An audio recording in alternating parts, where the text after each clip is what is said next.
Chapter 1. The Room with No Silence. It was on a biting December morning, with a dry frost crisping the cobbles of Baker Street and a low grey light leaking through the windows, that I, Dr. John Watson, first became aware of what Holmes would later refer to as the most acoustically maddening case of his career.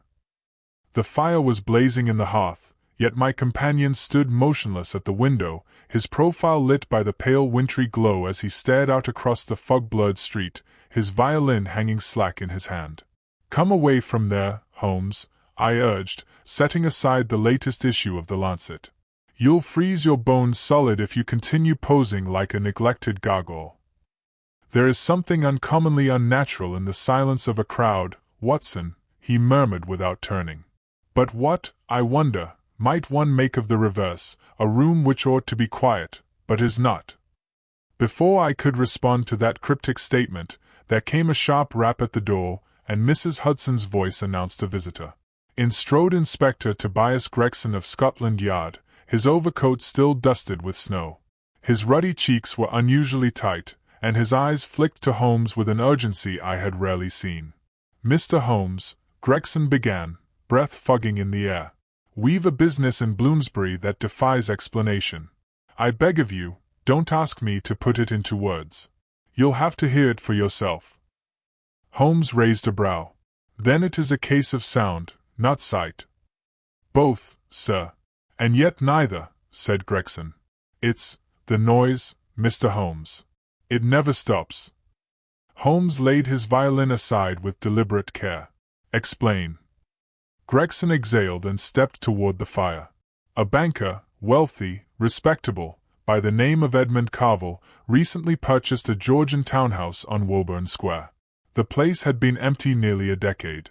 He and his sister moved in last week.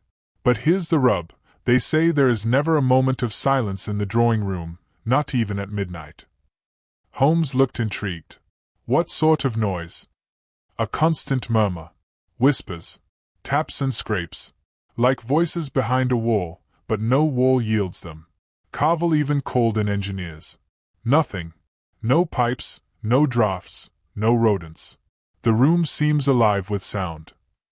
Holmes leaned back in his chair, folding his fingers. "And the constancy of it, you say, has not abated?" "Not a tick. The sister, Miss Ada Carville, has taken to her bed. Claims the voices speak to her directly. She's convinced it's not a haunting, but something deliberate, an intrusion of sorts." Holmes gave a low whistle, then turned his gaze on me. "What say you, Watson? An auditory hallucination born of a fragile mind, or something more orchestral?" "I should prefer to hear it myself before pronouncing judgment," I said, standing. "Just so," said Holmes briskly, grabbing his coat. "Come, Gregson. Lead us to this symphony of nonsense." The Carville residence was a tall, stately structure, its windows shuttered and its door painted a stark black that seemed to drink in the surrounding snow. Inside, we were met by Mr. Edmund Carville himself, a man of precise grooming and haggard eyes. His handshake was firm, but the tremor in his fingers betrayed exhaustion. "I've always considered myself a man of reason," he said as he led us through the grand hall, "but this defies sense. My sister, she was already prone to nerves, but now she's terrified to set foot in that room." "Has anyone else heard the sounds?" Holmes asked, his eyes scanning the fine crown moldings and ornate sconces. "Our maid, Rose, refused to return after one night. My valet won't go near it. I've heard it myself, of course. I tried to sleep there, to disprove it, but I lasted less than an hour." Holmes merely nodded and gestured to the drawing-room door. "May we?" Carville opened it with a cautious hand. I stepped in first, and immediately understood. The room was warm, elegantly furnished, and softly lit. But even in that comfort, a persistent noise burrowed into the ears. It wasn't loud, nor was it rhythmic.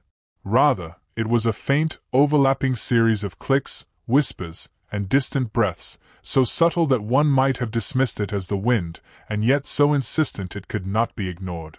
"Do you hear it, Watson?" Holmes asked. I nodded. "It is as if the walls murmur." Holmes crossed the room in silence, pausing before the fireplace, then tapping the baseboards. He leaned down and sniffed the carpet, then stood with a curious frown. "Tell me, Mr. Carville, who owned this house previously?" "A lawyer. Retired. Lived alone, I believe. Died abroad in '94. It's passed through agents since then." Holmes moved to the far corner and removed a small silver tool from his coat, prying gently at a floorboard. There was a hollow beneath, but no cavity. "The house speaks, Watson," he said softly. "And the voice is most peculiar." Gregson shifted uncomfortably. "You've seen enough, Mr. Holmes." "No," Holmes said. "I've heard enough to know that what we're dealing with is not spectral. But it is deliberate. Someone has taken pains to ensure this room cannot rest." Carville stepped forward. "Then you believe us? That it's no madness?" "I believe," Holmes said, his eyes glittering, "that someone wishes to unmoor your reason, for a very rational purpose." And with that, he swept out of the room, the phantom chorus trailing behind him like a shiver. Chapter 2: Holmes and Watson's First Discussion. The ride back to Baker Street was a study in contrast. Outside, the London streets were thick with frost and fog, each gas lamp casting a halo of pale yellow that seemed to swallow more than it illuminated. Inside the hansom cab, the silence was thick, broken only by the creak of wheels and the occasional muttered directions from the driver. I glanced over at Holmes, who sat staring out the window, his expression inscrutable. Inspector Gregson, unusually reticent, leaned back with a heavy sigh, weariness written upon his face.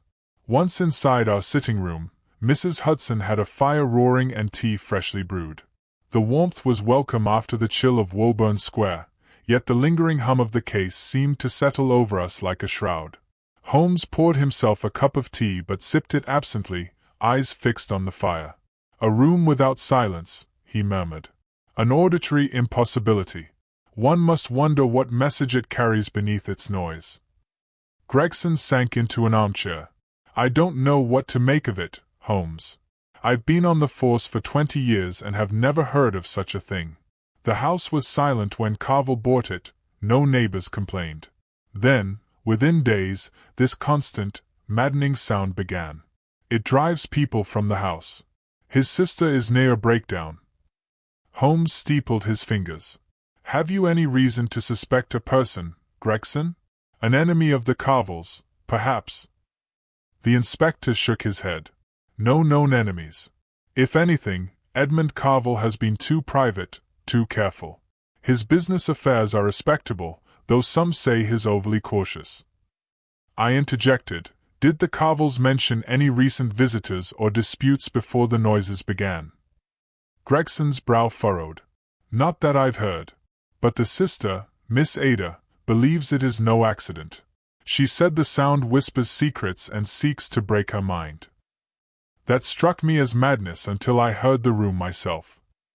Holmes smiled faintly. "Madness is a convenient conclusion for the unobservant, Watson. But not a satisfactory one." I sat forward. "You seemed particularly troubled at the house. What did you notice that escapes ordinary notice?" Holmes's eyes gleamed with a familiar fire. "The sounds are deliberate, lad. There is a pattern beneath the chaos, though it is not immediately apparent. I detected faint irregular rhythms, not quite random, nor purely mechanical." Gregson leaned in.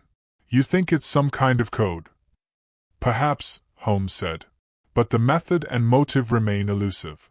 The engineer's report excluded any physical source, no plumbing, no ventilation system malfunction. No animals. The house is empty save for the Carville siblings and their servants." "Then it must be psychological," I suggested. "A form of gaslighting or torture." Holmes nodded slowly. "Yes. A noise designed not to frighten, but to unnerve, to erode a person's grasp on reality. But why? And who benefits?" Gregson rubbed his chin. "The house was bought recently. Perhaps an adversary seeks to drive them out, or to punish them somehow. But who?" Holmes's gaze turned sharp. "Do we know the history of the house, Gregson? Any previous inhabitants of note?" Only that a solitary lawyer, one Thomas Milligan, lived there until his death some 3 decades ago. No scandal or incident reported. Holmes tapped the arm of his chair. And yet, these walls remember more than their inhabitants admit. Houses have memories, Watson, if one knows how to listen. I considered that. What of the sister? You mentioned her condition.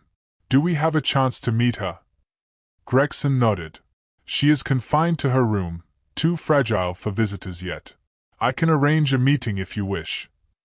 Holmes rose abruptly. Good. The mind under siege is a puzzle I relish. Watson, I believe we must approach this case with all the subtlety and patience it demands. There is more than mere sound here, there is a secret waiting to be uncovered. I could feel the familiar stir of anticipation. Despite the grim circumstances, the challenge thrilled my friend. It was as if the case had pulled him from the doldrums of idle contemplation and ignited that electric spark that always heralded his greatest work. Gregson, Holmes continued, arrange for us to meet Miss Carville at your earliest convenience. And I shall require access to the house throughout the coming days. The inspector nodded. You have it, Mr. Holmes. As Gregson took his leave, I turned to Holmes. Do you suspect something supernatural? The sounds were unlike any natural noise I have ever encountered. Holmes laughed softly. Supernatural, Watson? My dear fellow, the world is far stranger and yet far more mundane than superstition allows. The trick is to find the mechanism hiding behind the mystery. And in this case, it will almost certainly be human. He paused and regarded me keenly. Tell me, Watson, have you ever heard a silence so complete that it becomes a noise in itself? I considered the question. I believe so. There are moments in nature where the absence of sound becomes profound, like the hush of a snow-covered forest.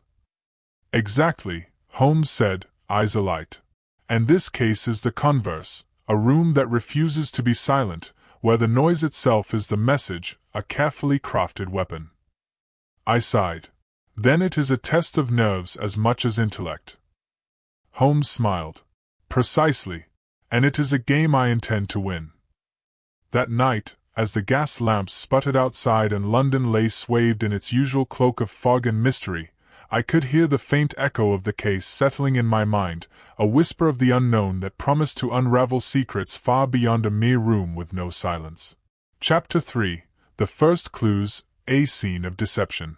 The following morning, Holmes and I returned to the Carville residence, this time alone and prepared to probe deeper into the mystery. The fog hung low over the city, blurring the edges of familiar streets into a muted haze. Woburn Square was quieter now, the early morning chill keeping most pedestrians indoors. The black door of the townhouse loomed before us, its polished surface cold beneath my gloved hand as I rang the bell. After a brief pause, the door was opened by a nervous-looking maid, Rose, whose pallor confirmed the tales of her fright. She glanced nervously over her shoulder before stepping aside to allow us entrance. "Miss Ada is expecting you," she whispered. We were led up a narrow staircase, the wallpaper peeling slightly at the corners, and through a corridor lined with faded portraits whose eyes seemed to watch us as we passed. At the end, a door opened to reveal a modest sitting room, where Miss Ada Carville lay reclined on a chaise longue, pale but striking, with restless eyes that flicked between Holmes and me. She motioned for us to sit. "Thank you for coming," she said softly, her voice carrying the tremor of sleepless nights. "I don't know how much longer I can bear it." Holmes inclined his head. "Miss Carville, you have suffered much. We are here to help you. Perhaps you could tell us more about these sounds, when they began, how they affect you." She closed her eyes briefly. "It started the night after my brother moved the furniture into the drawing room. I heard the whispers first, soft, urgent, impossible to ignore. At first, I thought it was the wind playing tricks, but the sound grew, and then came the tapping. It's as if someone is trying to communicate through the walls, but no one is there." I could see the strain in her expression. "Do you believe the sound is meant for you?" "Yes," she whispered. "Sometimes I hear my name. Sometimes I hear secrets, things only my brother and I should know. It feels like a presence, watching, waiting. Holmes's eyes narrowed thoughtfully. And your brother, how has he fared with these disturbances? Edmund tries to ignore it, she replied. He is a strong man, but even he is restless. Last night, he admitted to me that he fears for his mind. Holmes stood abruptly. May I see this drawing room again? She gestured toward the door. Of course. As we re-entered, I took note of the room's details, its tall windows curtained heavy with velvet, the ornate fireplace, and the richly patterned carpet. The subtle ambient noise lingered, an imperceptible hum that seemed to seep from the very walls. Holmes approached the fireplace and examined the mantelpiece, tapping lightly with a gloved finger. This room is the epicenter of the disturbance. Yet the house itself shows no signs of intrusion. I scanned the room. No unusual fixtures? No new additions? Holmes shook his head. None that I can see. He moved toward the walls, running his fingers along the wood paneling and then the wallpaper. The sound is not produced by pipes or machines, but by something far more ingenious. Do you believe it's mechanical? I asked. Not quite, Holmes replied. More a psychological device. A form of torture that operates on the mind as much as on the senses. He paused by the window and peered out at the street below. Tell me, Miss Carville, does anyone have access to your home beyond the family and servants? She hesitated. Only Rose and the valet. No visitors have been admitted since we moved in. Has anything been disturbed? Objects misplaced? Furniture shifted? No, she answered firmly.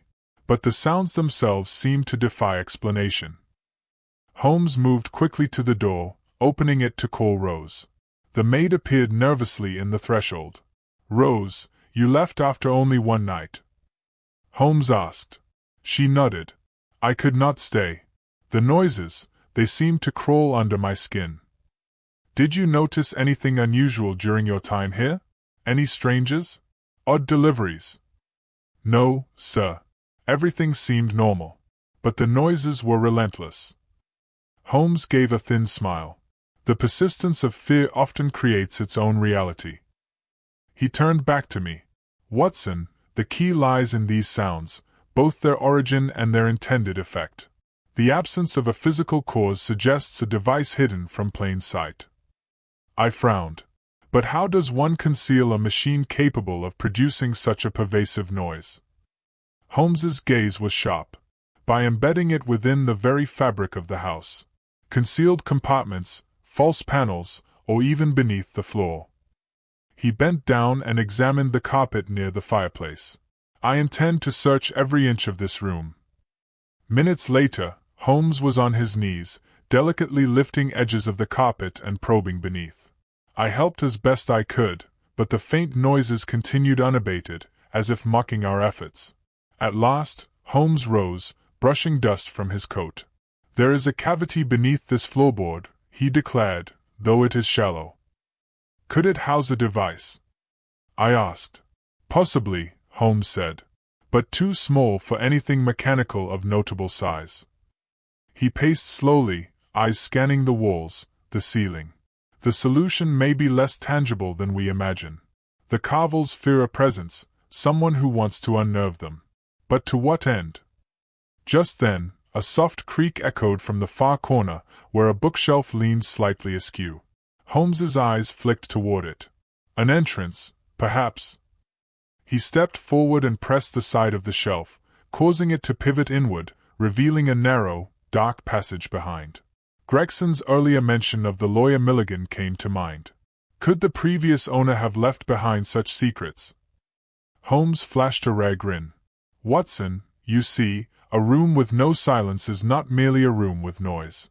It is a message, a puzzle, one that will require every ounce of observation and logic to solve. As we prepared to explore the hidden passage, I felt the familiar thrill of the chase surge through me. This was no ordinary case. Behind the whispered echoes and restless shadows lay a secret waiting to be uncovered. Chapter 4: The Gathering of Suspects. The narrow passage behind the bookshelf stretched into a dim corridor, its walls lined with dusty paneling and faded wallpaper peeling at the edges. Holmes led the way, his footsteps muffled against the threadbare carpet that covered the floor. The faint scent of old paper and neglect lingered in the air, mingling with a chill that seemed to deepen the shadows. At the corridor's end, a heavy door barred further progress. Holmes examined the lock with a practiced eye, and within moments, a small click announced its yielding. The door swung open to reveal a cramped chamber scarcely large enough to stand in comfortably. Shelves lined the walls, cluttered with files, ledgers, and stacks of yellowed letters tied with faded ribbons.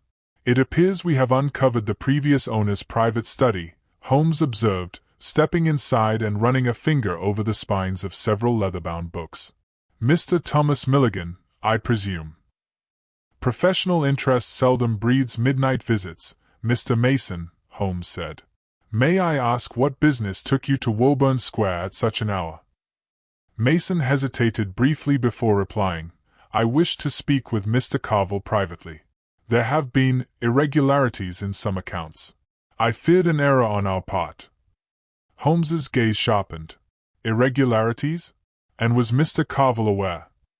"I informed him of my concerns.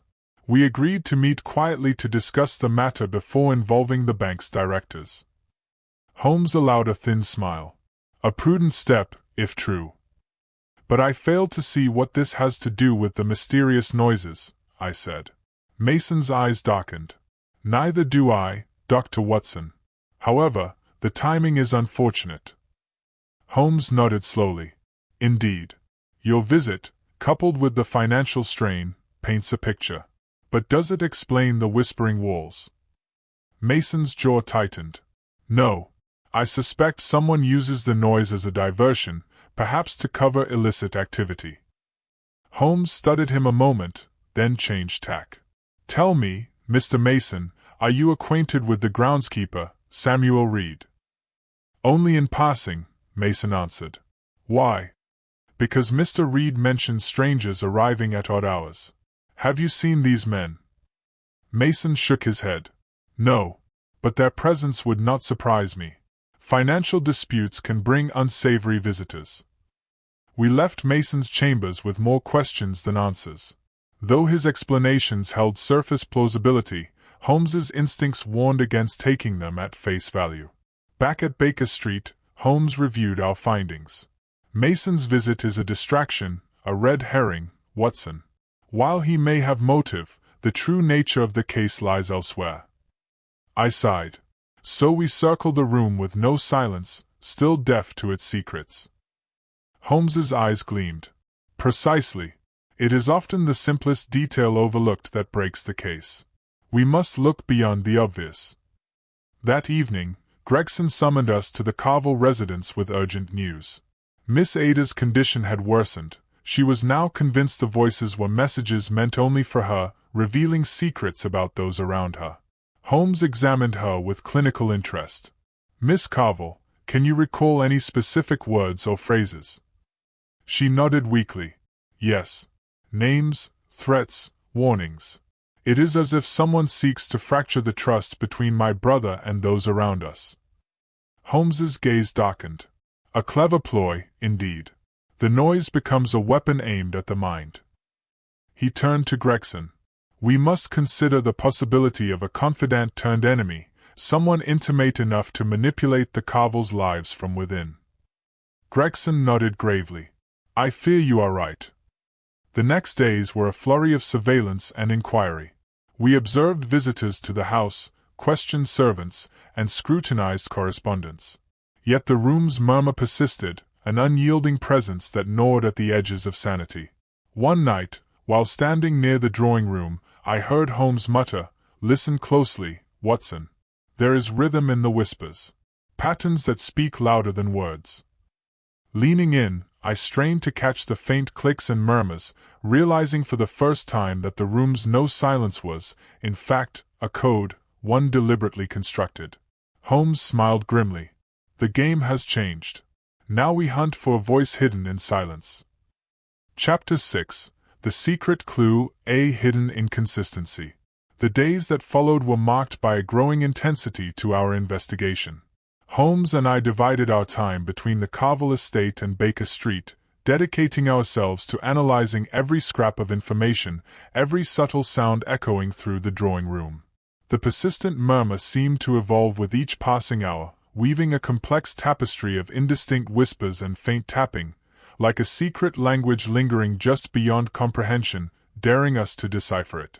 One evening, as the gas lamps sputtered through the mist-laden London streets, Holmes summoned me to his study with a sense of urgency I had come to recognize as the herald of discovery. "Watson, come at once. I have uncovered something that demands our immediate attention." Entering the dimly lit room, I found Holmes bent intently over a sheaf of letters and ledger pages salvaged from the lawyer's secret study at the Carville residence. His eyes darted rapidly over the carefully inked lines, his lips moving silently as he connected disparate facts in his mind. "Tell me, Holmes," I began, "what have you discovered?" Holmes looked up sharply, the intensity of his gaze pulling me in. "An inconsistency, Watson. Subtle but telling. The ledger entries in these documents indicate a series of financial transactions between Mr. Carville and a shadowy figure, one Mr. Julian March." I frowned, the name unfamiliar and yet oddly suggestive. Julian March? I do not recall encountering that name before. "Precisely," Holmes said with a slight nod. "March does not appear in any public records. Yet these ledgers show multiple sizable transfers to an account under his name, occurring within the past 2 months, coinciding suspiciously with the onset of the disturbances at Woburn Square. Holmes handed me the ledger pages, pointing to the dates and figures. "Notice how the transfers precede the increase in noise and unrest." My brow furrowed as I contemplated the implications. Could this March be connected to the strange disturbances afflicting the Carville household? Holmes nodded. "It seems highly probable. What perplexes me further is that these transactions align with the timing of Mason's recent visits to the estate." "Are you suggesting a connection between Mason and March?" I asked. Holmes tapped his finger thoughtfully on the ledger. "Perhaps not direct collaboration, but they certainly operate within the same sphere of influence. The financial trail leads to a figure concealed in shadows, a phantom who may stand to gain from the Carville's ruin." His mind raced with possibilities. "Watson, we must delve deeper into the identity of Julian March. His role appears central to unraveling the entire mystery." The following morning, Holmes and I returned to Woburn Square, determined to confront Edmund Carville with our findings. We found him in his private study, pale but resolute, the weight of recent events etched on his features. "Mr. Carville," Holmes began with measured care, "we have uncovered evidence of financial dealings with a certain Julian March. Might you enlighten us as to his identity?" Carville's expression darkened, a shadow crossing his face. "March is a business associate whose existence I have kept deliberately discreet. Our dealings involve sensitive matters I wish to resolve without public scrutiny." "Sensitive in what way?" I pressed. Carville hesitated before answering. "Mr. March is involved in ventures that could attract unwanted attention or scandal. To protect the family's reputation, I concealed our association." Holmes's gaze hardened. "Yet this secrecy has inadvertently invited chaos into your home." Carville sighed deeply. "I did not foresee the noises, nor the effect they would have on my sister." Holmes studied him for a long moment, his eyes narrowing thoughtfully. "Is there anyone else aware of these transactions? Anyone who might exploit this knowledge?" Carville shook his head gravely. "Only Ada and myself. Those servants are notoriously curious." Holmes turned to me, eyes keen. "The noise in the drawing room is no mere torment. It is a calculated message, a psychological assault designed to fracture trust and sow suspicion among those within." "But what of the sounds themselves?" I asked. "If there is no visible mechanical cause, how might they be produced?" Holmes smiled faintly. "That remains to be determined, Watson. But the presence of a secret beneficiary, this elusive Julian March, strongly suggests the involvement of a conspirator skilled in subtlety and misdirection." Later that day, Holmes and I revisited the hidden study. Among the letters was correspondence between Carville and March, laced with vague threats and veiled warnings. One letter caught Holmes's attention, penned hastily. "The voices will ensure silence where words fail. Trust no one." Holmes read aloud, "A warning, Watson, that the noise is both weapon and shield, a carefully crafted tool of intimidation." I pondered the implications. Then the culprit is someone close, with intimate knowledge of the household. Holmes nodded grimly. "And it is our task to uncover their identity." That evening, Holmes and I visited the local bank where Carville's accounts were managed. The bank manager was cooperative but perplexed. "There is no account in the name of Julian March," he reported. "The transfers originated from a shell corporation registered overseas, designed to obscure the recipient's identity." Holmes mused aloud. "A phantom, then. The true puppet master hides behind a curtain of false names and layers of deception." Returning to Baker Street, Holmes shared a thought that lingered in the smoky air. "Watson, every deception contains a thread of truth. We have grasped one, but the fabric remains tangled and fraught with shadows." As the night deepened, the room with no silence echoed persistently in my mind, a riddle wrapped in whispers, waiting for the dawn of understanding. Chapter 7. The Crime Grows Stranger. The days following our discovery of Julian March's shadowy involvement ushered in a series of unsettling developments that deepened the mystery far beyond anything Holmes or I had anticipated. The strange noises in the drawing-room persisted, their eerie whispers growing more distinct and complex, as though the very room had become alive, breathing secrets and sending messages we were only beginning to comprehend. The atmosphere thickened with unease, not just among the Carville family but the entire household, as dread settled like a fog upon every corner. One morning, a letter arrived for Holmes, delivered by an unknown courier with no return address. The envelope bore only the initials J.M. in elegant script. Inside was a brief and cryptic note, its message as unsettling as the sounds that haunted Woburn Square. "You hear the whispers, now listen to the silence that follows. The truth lies in what is left unsaid." Holmes frowned deeply as he read it aloud, the weight of the words hanging heavy in the air. "A challenge, Watson. Our adversary grows bolder, more confident." Before I could respond, the sharp ring of the telephone shattered the stillness. It was Inspector Gregson, his voice tense with urgency. "Mr. Holmes, you must come at once. There's been another incident at the Carville residence." Within the hour, we arrived at Woburn Square to find the household in turmoil. Miss Ada Carville was pale and trembling, her fragile health clearly deteriorated under the strain of relentless fear. Edmund paced the drawing-room, eyes wild with frustration and dread. "What has happened?" Holmes demanded, his gaze piercing. Edmund shook his head, exhaustion etched across his features. "Last night, the noises reached a new crescendo, voices shouting, pounding, even a scream. It was unbearable. When I entered the drawing-room around midnight, I found the fireplace disturbed. The ashes were scattered, and there was a letter left upon the hearth." Holmes bent low to examine the scene. The fireplace was indeed in disarray, though there was no sign of forced entry or struggle. He carefully retrieved the letter and unfolded it with deliberate care. It read, "You cannot hide from the echoes of the past. The room remembers, and soon, so will you." Miss Ada gasped, clutching my arm with trembling fingers. "It is the voices that speak. They threaten us, promise retribution." Holmes's steady gaze settled on her. "Fear is a potent weapon, Miss Carville. But we must not allow it to cloud our reason." Gregson added grimly, "The servants report footsteps echoing through the corridors at odd hours, but no one is ever found." Holmes's eyes darkened, narrowing thoughtfully.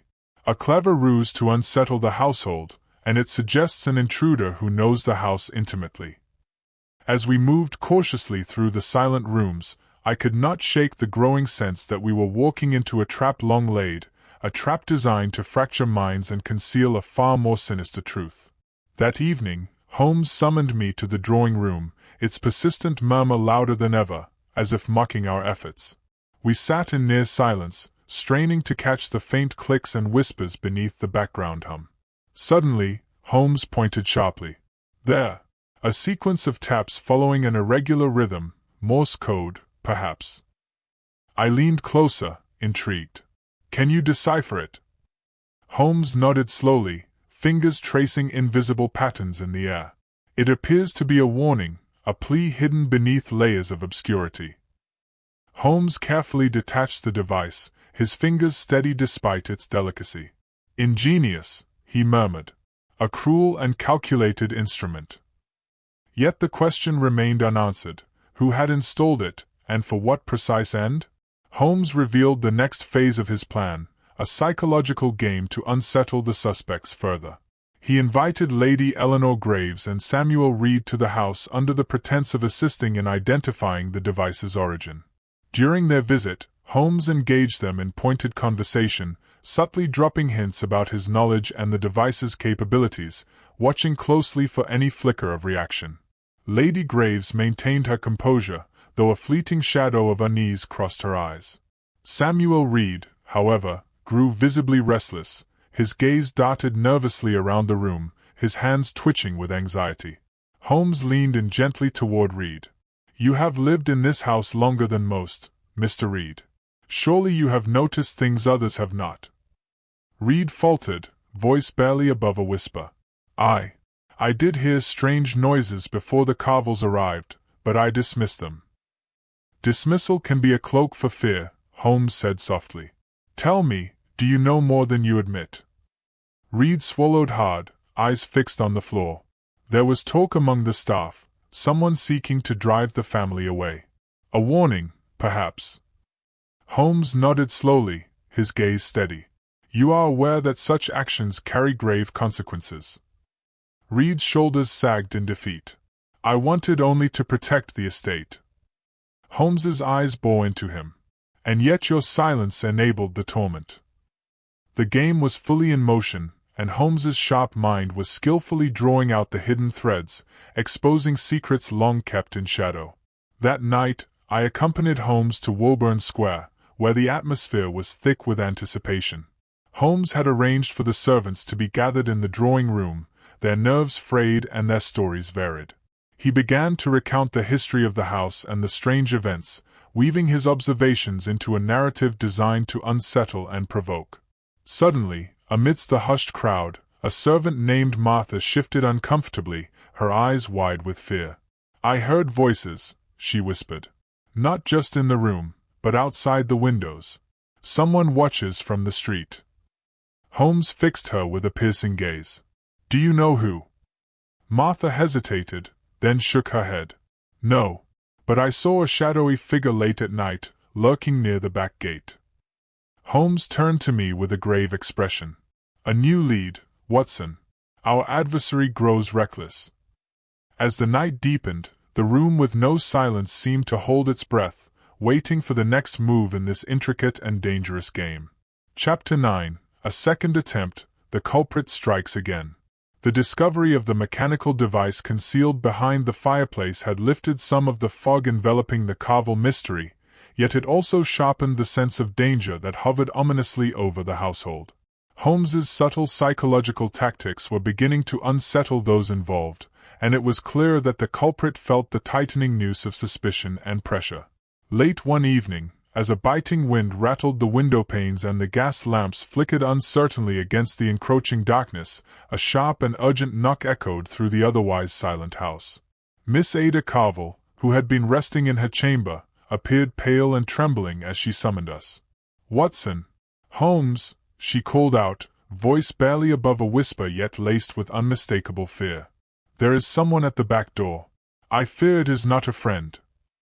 Holmes and I hurried to the scene, our footsteps muffled against the thick carpets.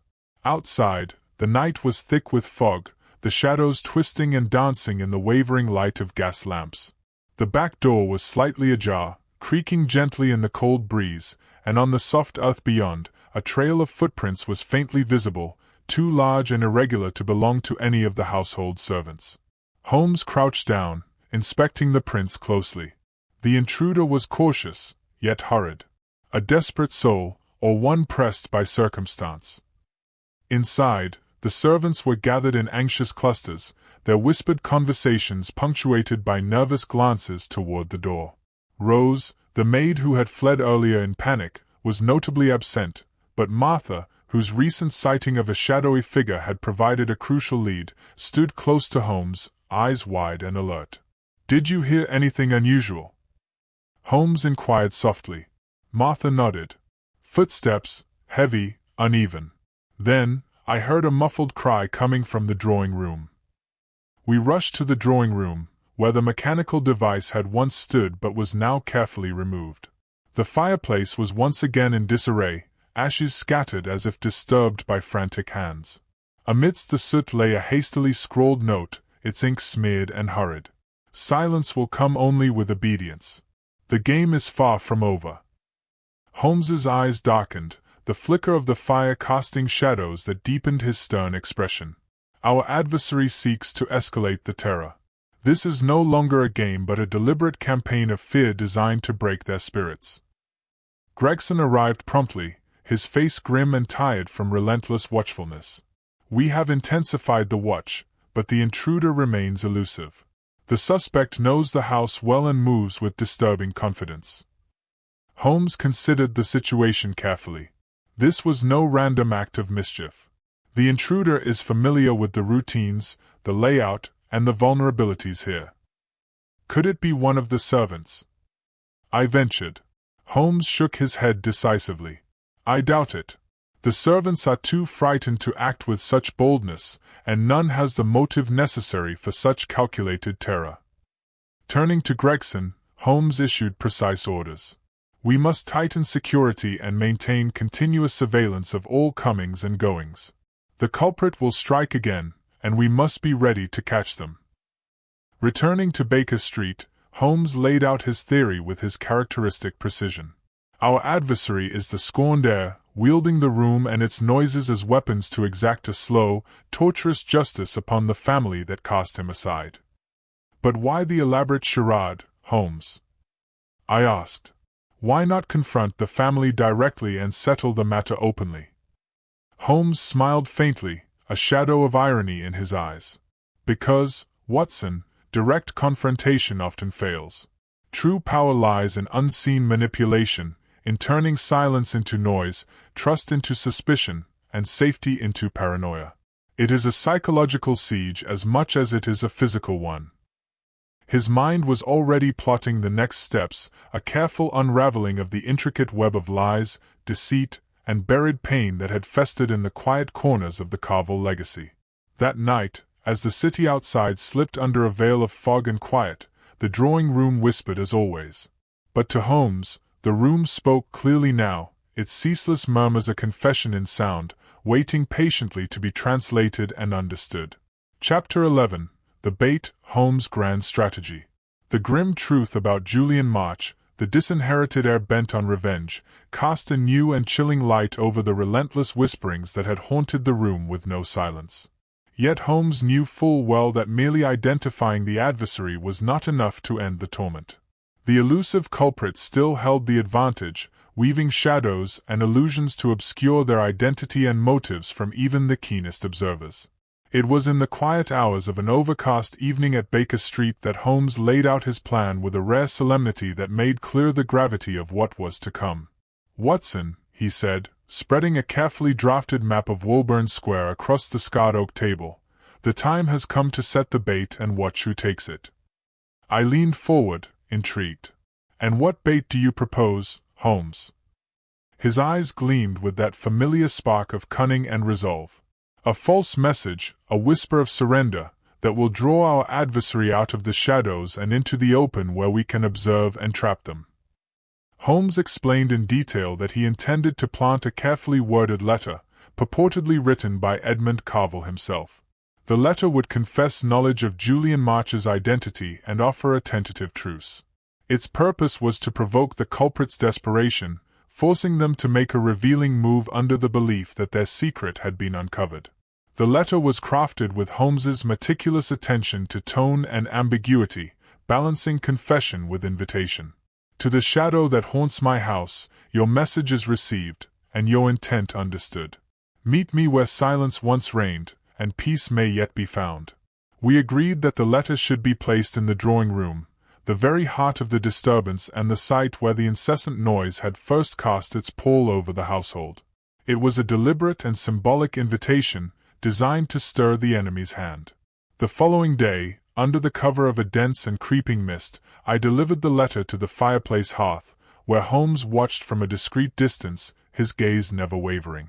"We now wait," he murmured. "Patience is the ally of the cunning." That night, the Carville house was on heightened alert.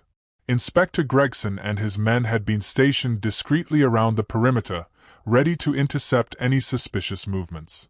Holmes and I remained inside, ears tuned to the faintest sound, muscles coiled like springs, prepared for the inevitable. Hours passed in tense silence, punctuated only by the ticking of a grandfather clock and the crackling of the fire. Then, just after midnight, a faint scraping noise drifted from the back of the house, soft and cautious, yet deliberate. Holmes gestured for silence, his fingers raised in a subtle signal. Together, we moved cautiously toward the source, every sense alert. The dim glow of a single gaslight flickered in the hallway, casting long, wavering shadows. Near the hidden passage behind the bookshelf, the very secret we had discovered weeks before, a shadowy figure lurked, poised and watchful. Holmes stepped forward, voice calm but commanding. "I believe you have received our message." The figure hesitated for a moment, then bolted through the narrow passage toward the rear exit. Without hesitation, Holmes and I gave chase, moving swiftly through the twisting corridors and into the fog-shrouded streets beyond.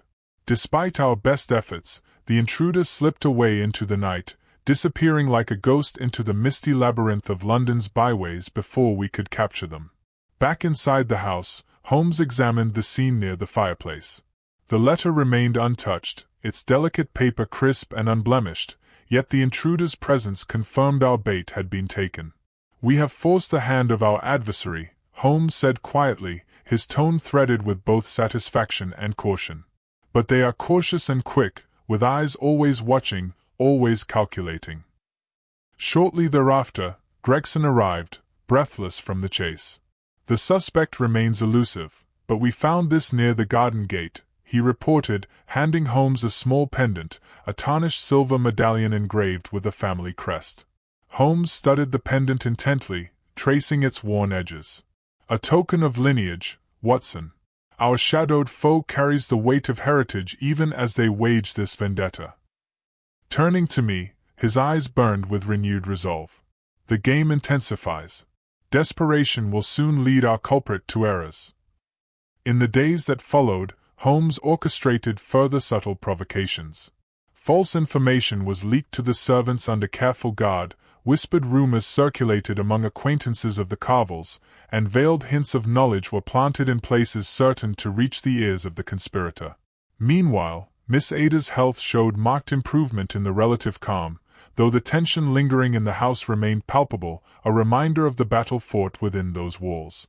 One evening, as the city settled into its usual rhythm of quiet and shadow, Holmes confided to me in low tones, "The adversary is ensnared in a web of their own making, Watson. Every thread tightens with each passing day. Now, we must tighten the strands further, until escape is impossible." As we sat by the hearth, the room with no silence seemed to pulse with an eerie anticipation, as if aware that the endgame was at last underway. At Baker Street, Holmes reflected on the case. "Watson, this was a study in human frailty, the lengths to which fear and resentment drive men and women to extraordinary cruelty." I nodded. The room with no silence was more than a mystery, it was a mirror to the souls trapped within. Holmes smiled faintly. "Indeed. And in the end, it was the voice of truth that broke the silence." Chapter 14. Holmes closes in, the final clue revealed. The arrest of Reginald Mason and Lady Eleanor Graves's reluctant confession marked a crucial turning point in the long and tangled web that had ensnared the Carville family. Yet Holmes understood well that the final piece of this elaborate puzzle was still hidden, waiting patiently in the folds of silence that had so tormented the household for months. The case was not yet closed, and the truth still required one last unveiling. Back at Baker Street, Holmes retreated into the quiet sanctuary of his study, where the fire flickered gently, casting shifting shadows across the room. His gaze was fixed intently upon the stacks of transcribed sound patterns and coded messages we had painstakingly gathered from the drawing room.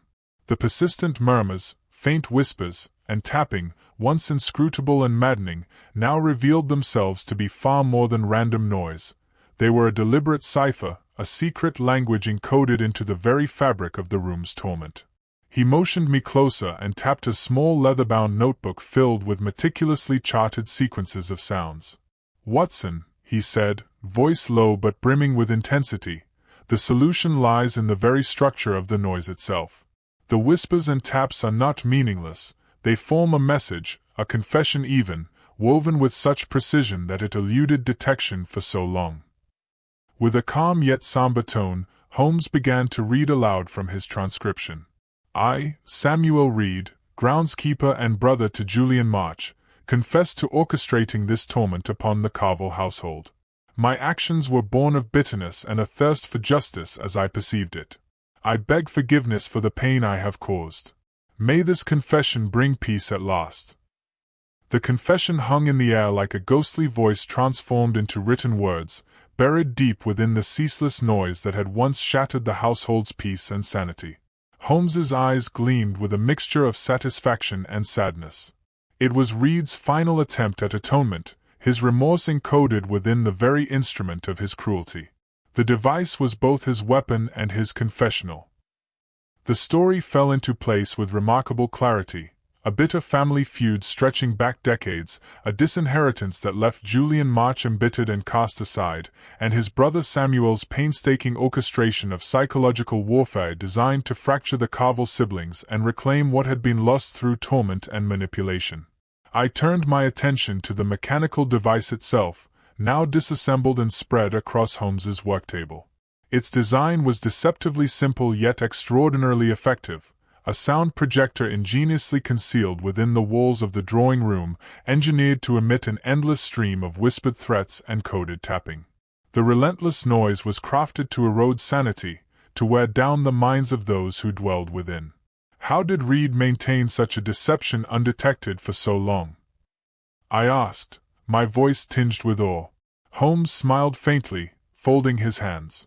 The answer is opportunity combined with human oversight, Watson. The Carville house, with its secret passages and concealed compartments, provided the perfect hiding places for such a device. Meanwhile, the servants, caught between fear and duty, remained silent or unaware of what was truly transpiring. The very persistence of the noise was both the device's strength and its eventual weakness. His gaze drifted to the fire, where the flames flickered and shadows danced across the walls like restless phantoms. It was the relentlessness of the sound, that unyielding presence, which ultimately drew the attention necessary to bring Reed's duplicity to light. The resolution of the case ushered in a fragile calm for the Carville family. Holmes paid them a final visit before returning to London, his presence a reassuring reminder that, despite the chaos, justice had been wrought. "Mr. and Miss Carville," Holmes said with gentle gravitas, "this ordeal reveals how fragile and precious family bonds can be. Though tested by deceit and cruelty, they are often resilient beyond expectation." Ada offered a faint but genuine smile, the first I had seen on her in many weeks. "Your work has given us hope for the future. Though scars remain, we can now face them." As Holmes and I departed the Carville residence, I pondered the profound truths unearthed beneath the surface of this investigation, the power of silence, the invisible wounds inflicted by whispers, and the strength required to overcome such unseen torment. Back at Baker Street, Holmes settled once more into his favorite armchair. The warm glow of the hearth cast flickering shadows that seemed to whisper their own tales, weaving stories of darkness and light alike. "Watson," he said softly, "we learn in times like these that listening is not merely about hearing sounds, but understanding the silence that follows. The absence, the pause, the calm, they often speak as loudly as any noise." I nodded, appreciating the depth of his insight. The room with no silence had at last found its peace, and so had we. Chapter 15. The Final Gathering. The chill of early evening had settled over Woburn Square as I stood beside Holmes at the threshold of the Carville residence. The streets outside were quiet, save for the occasional murmur of distant footsteps and the soft rustle of fog creeping beneath gas lamps. Inside, the atmosphere was taut, charged with the weight of anticipation and the unspoken knowledge that the case was nearing its culmination. Holmes had summoned all those entwined in the mystery, the Carville siblings, the servants, Lady Eleanor Graves, and Inspector Gregson. The purpose was clear: to lay bare the tangled web of secrets and bring the final truths to light. The drawing room, once a chamber of whispers and shadows, now stood prepared for revelation. The heavy curtains were drawn, and the flickering flames cast long, dancing silhouettes across the walls. Each person gathered wore an expression marked by a mixture of apprehension and resolve. Holmes's eyes swept over the assembly with calculated precision.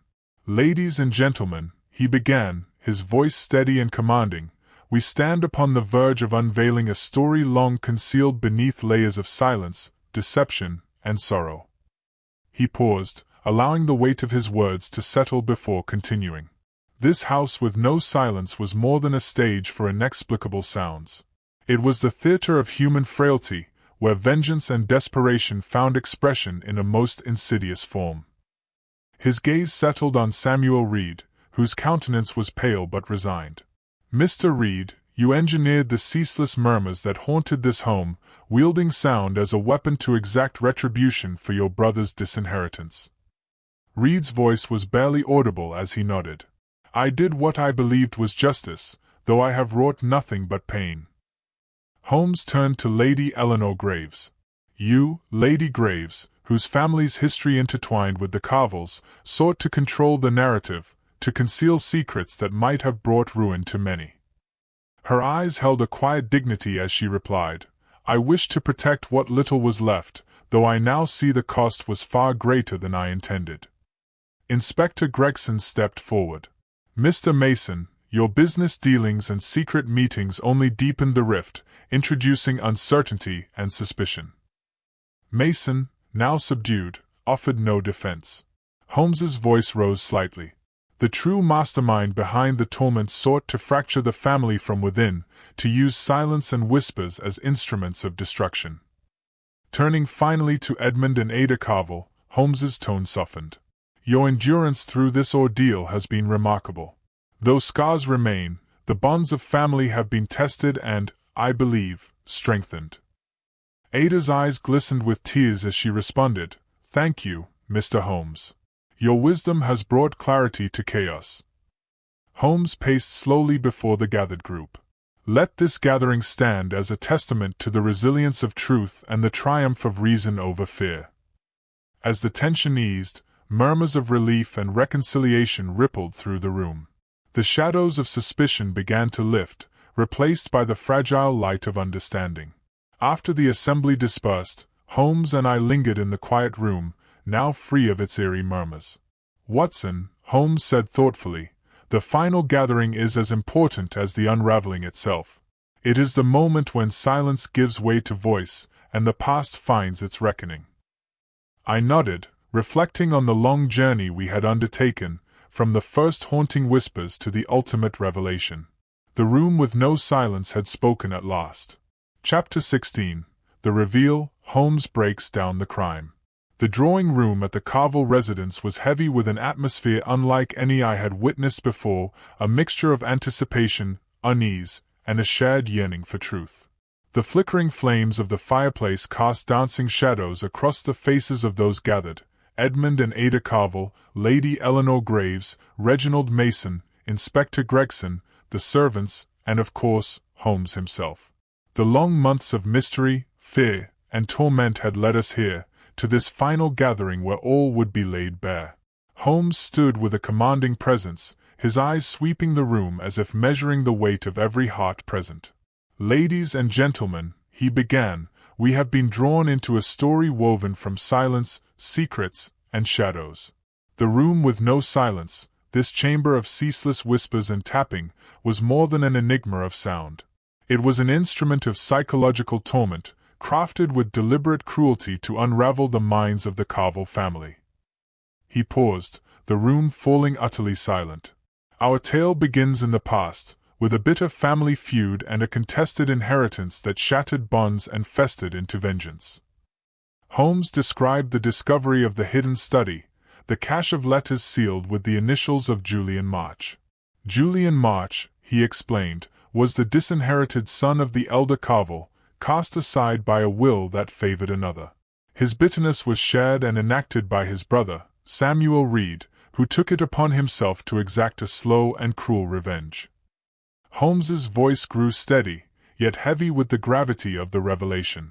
Samuel Reed constructed the device hidden behind the walls, an ingenious mechanical projector that emitted a continuous stream of whispers, taps, and coded messages. It was a relentless siege against the Carvel siblings, meant to erode their sanity and tear apart their unity.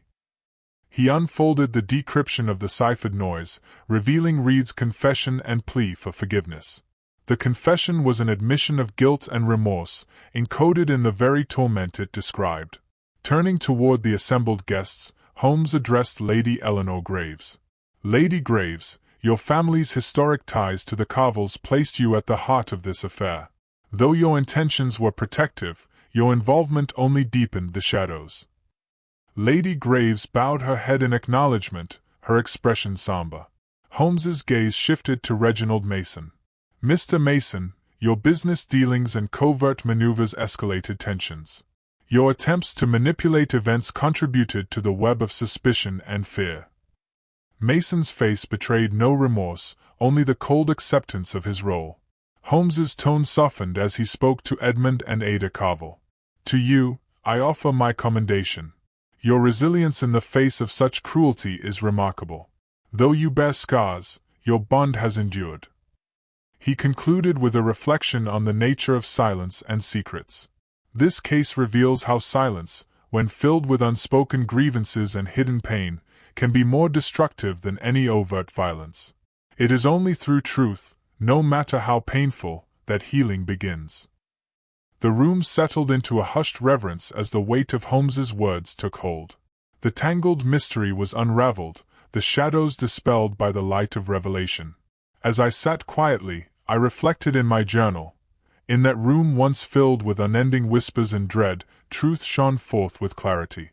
The silence that followed was no emptiness, but the promise of peace and renewal. Chapter 17: Outcome and Justice. The tense grip that had long held the Carvel estate began to loosen at last, as the threads of the intricate mystery were finally drawn taut and severed. The arrests of Reginald Mason and Samuel Reed, coupled with the reluctant confession of Lady Eleanor Graves, had laid bare the bitter web of deceit, betrayal, and long-held grudges. Yet the consequences of these revelations were profound and far-reaching, extending beyond mere legal judgments into the fragile realm of healing and restoration. Holmes and I arrived at Woburn Square one cool morning to find a calm that was both tentative and fragile, like the first fragile light after a long storm. The once oppressive atmosphere that had hung thick over the estate had been replaced with a quiet stillness. But beneath the surface, the Carvel siblings bore visible signs of their ordeal, etched lines of worry, fatigue in their eyes, and a cautiousness born from months of fear. I smiled softly, reflecting on the countless hours we had spent piecing together the puzzle. And that sometimes, the most profound revelations emerge in the quietest moments, in the silences between words. It is there, Holmes, that the mind finds what the ears alone cannot. Holmes's expression softened, a fleeting warmth touching his features. Indeed, cases such as this remind me why we pursue the truth with such relentless dedication. The game is always afoot, yet every so often, a case leaves an indelible mark, not merely for the victory of justice, but for the insight it grants into the human condition. The thin line between rationality and madness, trust and suspicion, light and shadow. He paused, gazing thoughtfully into the fire as the flames danced and crackled, casting flickering shadows that seemed to echo the very mysteries we had unraveled. There is something profoundly poetic about sound and silence being wielded as instruments of fear and confession alike. It is a stark reminder of how fragile the mind can be, and how powerful the unseen can become when nurtured by pain. The city's distant murmur drifted softly through the open window, a reminder of life's unceasing rhythm beyond the walls of Baker Street. I felt a deep sense of closure, not only for the Carvel family, who could now begin to rebuild from the ruins of suspicion and suffering, but also for all who had been ensnared by the tangled web of shadows and light. Outside, London breathed on as if nothing had changed. Yet within those walls, so much had shifted, pain had been confronted, silence broken, and peace earned. Holmes rose from his chair, stretching with the languor of a man who had borne a heavy burden and now found release. "Watson," he said, "we have brought peace to a household torn by silence and shadow. Yet peace is but a momentary respite. The world beyond remains rife with enigmas and dangers that call for vigilance and reason." I stood alongside him, feeling the familiar surge of purpose that always accompanied our work. "And we shall answer that call, as always, Holmes. The pursuit of truth never truly ends." Holmes cast one last glance at the dying embers in the hearth, their glow fading but not extinguished. "Yes, my dear friend. For now, the room with no silence has finally found peace, and so have we." As the night deepened, we sat together in companionable silence, the quiet between us no longer a void but a shared understanding that even in the darkest mysteries, light can be found, and that the work of uncovering it is never truly done.